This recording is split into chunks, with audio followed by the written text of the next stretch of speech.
तो जो कराची का हाल कर दिया गया है, अब लॉ एंड ऑर्डर ये नहीं संभाल सकते, तालीम के इदारे ये नहीं ठीक कर सकते। पता चला जी 5,000 स्कूल बंद करने जा रहे हैं सिंध में, और वो फर्नीचर ख़रीदने जाते हैं तो 300% से ज़्यादा। फिर कहते हैं जी मैं तो उस वक्त वज़ीर नहीं था, वो वज़ीर थे। वो कहते हैं जी वो वज़ीर थे। BHU अस्पताल ठीक नहीं कर सकते, वैक्सीन कोविड की तो छोटे कुत्तों को भी नहीं लगा सकते। कोविड के अंदर मेरी मिनिस्ट्री ऑफ हेल्थ तो नहीं है, लेकिन हमने भी क्यों एक नेशनल ड्यूटी समझकर जो इदारे मेरी वजारत के अंदर हैं, 5 लाख तकरीबन से ऊपर, बल्कि 5.5 लाख वैक्सीनेशन तो KPT, पोर्ट कासिम और PNSC ने अपने खर्चे पे करवा दी। तो इन्होंने तो एक टीका भी नहीं लगवाया। लेकिन जो ये टीका पूरे मुल्क को लगा रहे हैं कराची को तबाह करके, वो इससे बड़ा ख़तरनाक है। उसके बाद आप आ जाएं अंदरून सिंध।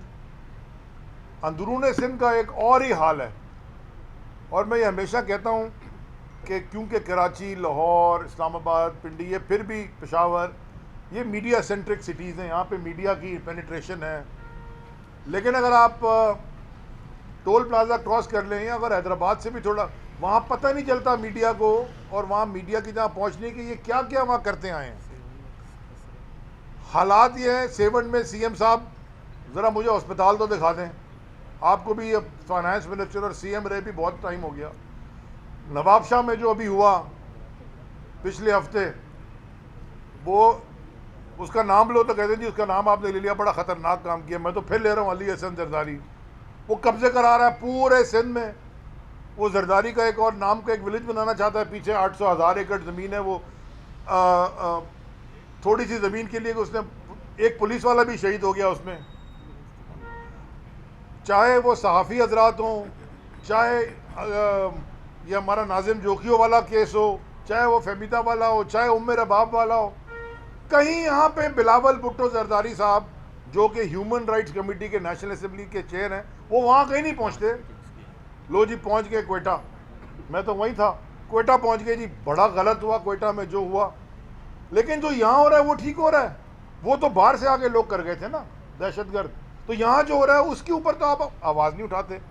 जाके जी पेशावर में कर रहे हैं जलसे और मीटिंगें, जलसा तो नहीं करते जो भी।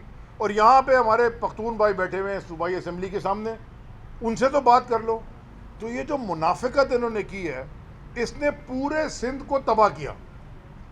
और सिंध के साथ साथ जब सिंध तबाह होगा, पूरे पाकिस्तान की मईशत इस पर अफेक्ट करती है।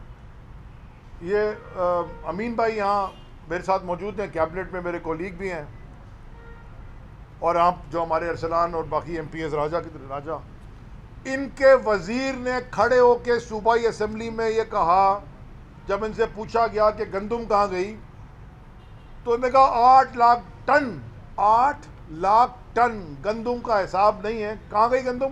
चूहे खा गए। मैं आपको ज़रा समझा दूं कि 8 लाख टन गंदम होती कितनी है। जो एक जहाज़ आता है ना बड़ा, उसमें 60,000 टन आता है। तो आप खुद हिसाब लगा लें, 8 लाख टन गंदम जो लोकल, जो हमारी अपनी पाकिस्तान की काश्त है, वो गायब है। वो कहते हैं जी चूहे खा गए। अभी पता चला कि वो 2 टांगों वाले चूहे जो थे, वो नैब के चेयरमैन ने कहा कि जी 10 अरब रुपए मैं रेवेन्यू में जमा करा चुका हूँ, अभी 9 अरब और जा रहा हूँ इनके पीछे। और इस साल फिर इन्होंने ये हरकतें की हैं। ये जो इन्फ्लेशन है, ये भी इस करप्शन की वजह से, इनकी चोरी की वजह से, हर चीज़ के अंदर इनकी चोरी। कोई चीज़ मुझे दिखा दें इन्होंने 15 साल में, अगर ये जी ये इस पर इनको तमगा दे दें। एक ज़कात के जो पैसे, उसके जो ऑडिट हुआ, वो उसमें भी इनके 2 नंबर ही है। इस तरह तो नहीं चल सकता सिस्टम।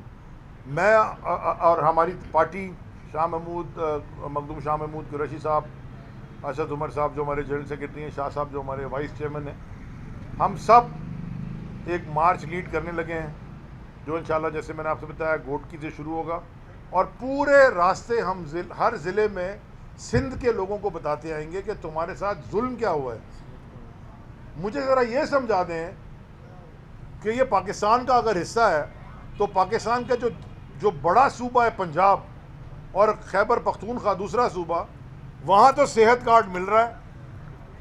हर हर पंजाब में रहने वाले शख्स को और हर KPK में रहने वाले शख्स के पास एक सेहत कार्ड है और जिससे वो 10 लाख रुपए तक का अपना इलाज करा सकता है। तो ये सिंध हुकूमत को जब कहा गया था तो ये क्यों नहीं देते सेहत कार्ड? मेरे ख्याल में शायद क्योंकि इनके पास अस्पताल ही नहीं है, वहाँ तो प्राइवेट अस्पतालों के लिए भी खोल दिया। मैं आपको गारंटी करता हूँ, मैं भी जाके दिखाऊंगा जब मैं जाऊंगा, या आप मीडिया भी हमारे साथ है, मैं आपको दिखाऊंगा कि ये अस्पताल जो अस्पताल है जैकबाबाद के और ये जिंदर के सिविल अस्पताल हैं, ये बिलावल हाउस के जो पेट्स हैं ना, पेट्स, ये उनका इलाज भी वहाँ ना कराएं और समझते हैं कि पाकिस्तानी वहाँ जाके अपना इलाज कराएं, जिस बेगैरती से इन्होंने खाया। इंशाअल्लाह इनका टाइम हो गया पूरा।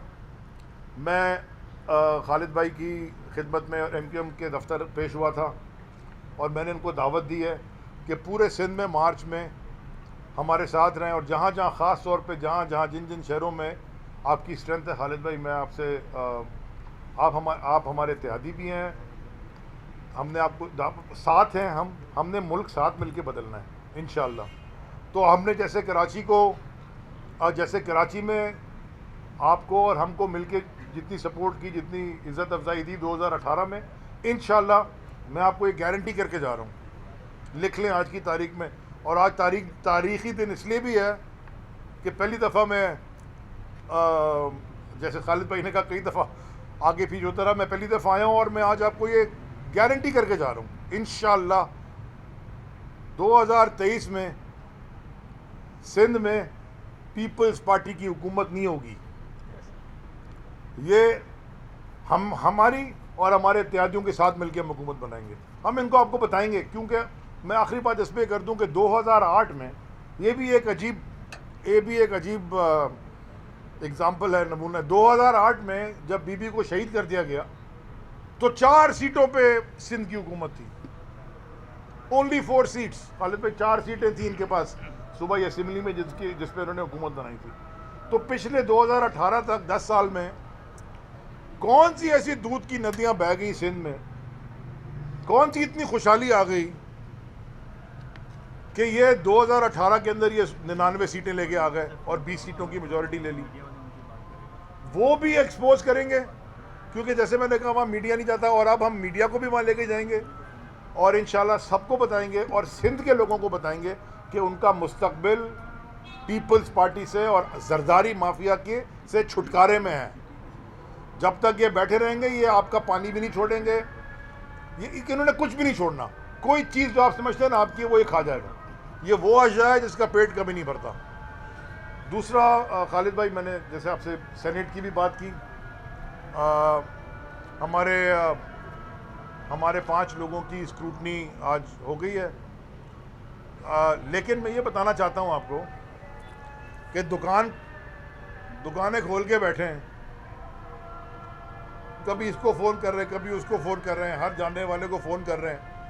भाई आपके 99 मेंबरान हैं सूबाई असेंबली में और 2 हमारे भी भगोड़े उधर चले गए, तो आपके पास 101 मेंबरान है। तो आपको ये क्या ज़रूरत पड़ी है? ये डर किस बात का है आपको? आप क्यों लोगों को फ़ोन कर करके, वो तो और तहरीक इंसाफ के और MQM के और GDA के लोग हैं, इंशाल्लाह नहीं बिकेंगे, तो ये क्यों आप लोगों को फ़ोन कर करके ऑफ़र कर रहे हैं पैसे? इसकी समझ नहीं, बहुत ज़्यादा आ गए पैसे। तो भाई कुछ काम इधर लगा दो, सिंध में कोई लगा दो, कोई रोडे वोडे बना दो, एक आध अस्पताल खोल दो, वो तो तुमने वैसे ही जीतना है। तो खालिद भाई आपका बहुत बहुत शुक्रिया आप सबका, और इंशाल्लाह आपसे फिर मुलाकात होती रहेगी। मौजूद साथी हज़रात, आज अली ज़हरी भाई ने बता ही दिया है कि एक तो वो सिंध हुकूक रैली निकाल रहे हैं और सिंध के हुकूक के लिए हम भी तकरीबन 30-35 साल से जद्दोजहद कर रहे हैं, चाहे सिंध का शहरी इलाके हों चाहे सिंध के दही इलाके हों। और इनकी रैली के साथ साथ एक लॉन्ग मार्च भी यहाँ से सिंध से शुरू हो रहा है और कराची से शुरू हो रहा है। ये नफ़रत की बुनियाद पर लॉन्ग मार्च शुरू किया जा रहा है। कल सारी रात पूरे शहर में MQM के परचम उतार कर पाकिस्तान पीपुल्स पार्टी के परचम लगाए गए। वो हजारों MQM के कारकुनों को मावराए अदालत कत्ल करने वाली पाकिस्तान पीपुल्स पार्टी, शहर भर के लोगों ने अपने बेटों की शहादत पर शहर भर में चौक बने हुए, जहाँ पे MQM के परचम लगे हुए थे, शोहदा चौक, उनके वहाँ पर इश्तियाल दिलाने के लिए MQM के परचम उतार कर पाकिस्तान पीपुल्स पार्टी के परचम लगाएंगे। लियारी उसके इर्द गिर्द के इलाकों में MQM के कारकुनों, हमदर्दों, आम लोगों और वोटर्स, उनके घरों में पुलिस की पुष्टपनाही के साथ, उनके घरों में खौफजदा करके उनके घरों पे, उनके कारोबार, दुकानों पे, हत्ता के रक्षों पर पाकिस्तान पीपुल्स पार्टी के परचम लगाएंगे। हमने अपनी तंजीमी ढांचे को कह दिया है कि इन्होंने जो परचम लगाए हुए हैं, इससे खौफजदा होने की ज़रूरत नहीं है, MQM के परचम दोबारा लगा दिए जाए। लेकिन ये इश्तियाल आपको अब फारिग होने से नहीं बचा सकता।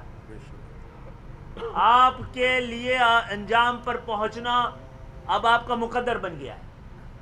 तो हम आपके साथ इंशाअल्लाह ताला जहाँ जहाँ पर इस्तकबाल भी करेंगे, आपके लिए इंतज़ाम भी करेंगे और आपके साथ इस हुकूक रैली में शरीक भी होंगे। और जहाँ तक सेनेट का ताल्लुक़ है, तो कोई ना कोई गड़बड़ तो है अंदर। बिल्कुल 99 सीट के बावजूद अगर ये या तो पैसे इतने आ गए कि खर्च करने का पता ही नहीं चलता कहाँ करने, या खुद डरे हुए, तो वो किया जा रहा है। लेकिन इस हद तक भी, पेशकश की हद तक भी सही है, लेकिन डराने, धमकाने और मुकदमात बनाने की अगर बात की जाएगी तो फिर हमें मिलकर कोई मुश्तरका हिकमत अमली भी तैयार करनी पड़ेगी। जी जी जी, ये जितना भी ये जो अली साहब ने फरमाया है कि हम मिलकर बदलेंगे, जो पौने 4 साल में जो मुल्क बदला है, आप लोगों ने मिलकर ही जो बदला है, उससे ज़्यादा भी बदली तो और बदलेंगे आप। जो बदला है उससे आप मुतमईन हैं? जी, आपसे पूछा। जी, हमने तो अपने हिस्से में बहुत कुछ बदल दिया और वो बता भी देंगे, आपके कर भी लेंगे और ये भी कहते हैं और किया भी है, क्योंकि हम क्योंकि बैठे हुए हमने सिंध के शहरी इलाके, पूरे हमें सिंध के लिए हुकूक की जदोजहद हो रही है ना, सिंध के शहरी इलाके मैं कई बार कह चुका हूँ, हालात पूरे पाकिस्तान के ख़राब हैं, लेकिन हमारे हालात तो ICU वाले हैं। तो हम इसीलिए पहले जिनको फौरी तौर पे मदद की ज़रूरत है, जिनकी पहचान को, शनाख्त को, जिनकी बका को, ज़बान को, सबको ख़तरा है, उस पर फौरी तवज्जो की ज़रूरत है। तो हमने बहुत सारे काम कर दिए हैं। मरदमशुमारी ना कराने वाली कौमें तो मरदमशनासी क्या कर पाएंगी? तो अल्लाह का शुक्र है, एक बहुत बड़ा तारीख़ी मरहला है कि हम अर्ली मरदमशुमारी कर पाए। बाकी इनकी जिम्मेदारी इनको बोलने दीजिए। नहीं भाई, वैसे कमाल सवाल पूछा आपने। वीडियो आप ही ने बनाई थी कचरे के ऊपर खड़े होकर, मुझे अच्छी तरह याद है। वो कचरा हमने फेंका था कि सिंध हुकूमत ने नहीं उठाया था। मेरा सिर्फ कहने का मकसद है, देखें मैं तो आजिज़ाना गुजारिश कर रहा हूँ, मुझे याद है, मैं ये कह रहा हूँ, देखिए क्या शहर से कचरा उठाना वफाकी जिम्मेदारी है कि सूबे और लोकल गवर्नमेंट की? क्या नाले बनाना वफाकी जिम्मेदारी है कि सूबे की? क्या इंक्रोचमेंट साफ कराना वफाकी जिम्मेदारी है, जिन्होंने करवाई है उनकी जिम्मेदारी? क्या KCR कराची सर्कुलर रेलवे वफाकी जिम्मेदारी है कि इनकी जिम्मेदारी है? क्या ग्रीन लाइन ट्रांसपोर्टेशन 15 साल से इन्होंने तो एक फटी पुरानी बस भी नहीं दी कि वो उनकी जिम्मेदारी है कि वफाकी? क्या K4 वफाकी जिम्मेदारी? इनको जब K4 दिया तो ये तो मैंने कहा ना, अजदा है, वो तो ख़त्म ही नहीं हो रहा। वो K4 ऐसे K4 नहीं बन रही है, लेकिन अजदा मोटा। देखिए बात सुने, NFC अवार्ड होता है, सारे पैसे ज़रा पूरे सबको समझना चाहिए, ये बड़ा क्लियर हो जाए। NFC अवार्ड में जो पैसे सूबों को मिलते हैं, उसके बाद जो वफाक के पास बचते हैं, वो बमुश्किल इतने होते हैं कि जो सूद हमारे ऊपर आया है, जो इनहेरिट किया है, जो सूद, वो पूरा हो जाए। 2000 अरब 3 साल में हिसाब है तो दे दे, कोई मुझे कोई समझा दे। उसके बाद भी वफाक आगे इधर काम, क्योंकि वफाक में MNAs हमने मुंतखब किया, MQM के भी लोगों को और PTI के लोगों को भी। तो हमने सारे SDG फंड्स में अपने अपने हलकों में काम करा है। खालिद भाई आपने भी करा है, मैंने अपने गुलिस्तान जौहर में हर जगह करा है, आफ्ताब भाई आपने भी करा और करवा भी रहे हैं। वो काम हम क्या करवा रहे हैं, आप वीडियोस देख लें जाके। हम कह रहे हैं, वो कह रहे हैं जी, एक बुज़ुर्ग आया, मेरे आंखों में आंसू आ गए। एक बहुत बड़े बुज़ुर्ग थे, मेरे ख्याल में कोई 80-85 साल के, उन्होंने कहा जी 35 साल से मैं रह रहा हूँ उस हल्के में, आपको दुआ देता हूँ जिसने भी बनाई या अल्लाह, 35 साल बाद ये कभी रोड बनी और यहाँ पानी नहीं है और ये गटर बंद हो गया है और ये रोड पर चलने के काबिल हो गई। ये हमारा काम है, जो बैठा हुआ है इधर से खा रहा है उसका काम है, वो नहीं करता, लेकिन हम फिर भी करेंगे। हम क्यों कर रहे हैं? हम इसलिए कर रहे हैं कि ये पाकिस्तान का हिस्सा है और यहाँ पाकिस्तानी रहते हैं और हम पाकिस्तान की नेशनल असेंबली के मेंबर हैं या सूबाई असेंबली के मेंबर हैं और हम पाकिस्तान के वजीर हैं, तो हम जितना कर सकते हैं उतना करेंगे। लेकिन अगर ये अपने 2008 से तो NFC अवार्ड तो हो गया, PFC नहीं हुआ, इसका कोई जवाब तो दे दे। जो ये लेके आया लोकल बॉडीज बिल, MQM सरापा एहतजाज, PTI, जो पार्टियां शहर में हैं, बड़ी छोटी, सीट वाली, बगैर सीट वाली, सारे ही सरापा एहतजाज। अच्छा अली साहब ये बताइएगा, आपने 2023 का जिक्र किया कि पीपल्स पार्टी की हुकूमत नहीं होगी, तो क्या 2023 तक आपकी हुकूमत रहेगी? सियासी हलकों में ये बातें चल रही हैं कि रूस के दौरे के बाद जो है वो अदम एतमाद की तहरीक जो है वो जोर पकड़ेगी। किस तरीके से देखते हैं इस तमाम तौर वाक़े को? क्या इमरान खान साहब वज़ीर आज़म रहेंगे? मैं जो पहले दिन खालिद भाई, ये आपको याद होगा, पहले दिन जब खान साहब वज़ीर आज़म का हल्फ लेके तकरीर करने खड़े हुए, तो ये भी मैं आज आपको बता दूं, तो हमारी एक मीटिंग है, उसमें मैं, फवाद चौधरी साहब थे, इनके भी पीपल्स पार्टी के भी कुछ लोग थे और नून लीग के भी थे। तो उन्होंने कहा कि जी खान साहब हम तकरीर करने देंगे अगर इमरान खान आके शहबाज शरीफ से हाथ मिला लें और ये अनाउंस कर दें कि जी ये जो इलेक्शन हुआ है इसके ऊपर एक पार्लियामेंट्री कमेटी बनेगी। मैंने कहा जी, हमने खान साहब से कहा, उन्होंने कहा मुझे क्या फ़र्क पड़ता है, पाकिस्तान के लिए तो उससे भी एक दफ़ा हाथ मिला लूँगा। उसके बाद उन्होंने शोर हंगामा शुरू कर दिया तकरीर होने से पहले ही। तो मैंने जाके शहबाज शरीफ और उनके साथ जो 2-3 बैठते हैं, जिनके मकसूद चपरासी टाइप लोग, जिनके अकाउंट से 400-400 करोड़ निकलता है, मैंने उनसे कहा कि ये जिस शख्स के खिलाफ आप नारे लगा रहे हैं ना, ये लाखों के स्टेडियम में खेलता था और हिंदुस्तान में जाके वहाँ से ज़्यादा लोग नारे लगा, तुम 60 आदमी इसका क्या करोगे? और तुम अपने देखो हर 3 महीने में गिर रहे हैं, वो गिर तो हो जाते हैं। ये जिन सियासी हलकों में आप बैठते हैं वो पता नहीं कौन से सियासी हलके हैं, वो हमें तो नहीं उनका पता चलता। हाँ, मैं मीडिया में कुछ हजरात ख्वाहिश ज़रूर रखते होंगे इसकी। मैं आपको ये बता रहा हूँ, जो बाकी 18 महीने इंशाल्लाह वहाँ भी इमरान खान वज़ीर आज़म है और उसके बाद जो 60 महीने फिर भी इमरान खान वज़ीर आज़म है इंशाल्लाह। ओके, शुक्रिया। Thank you.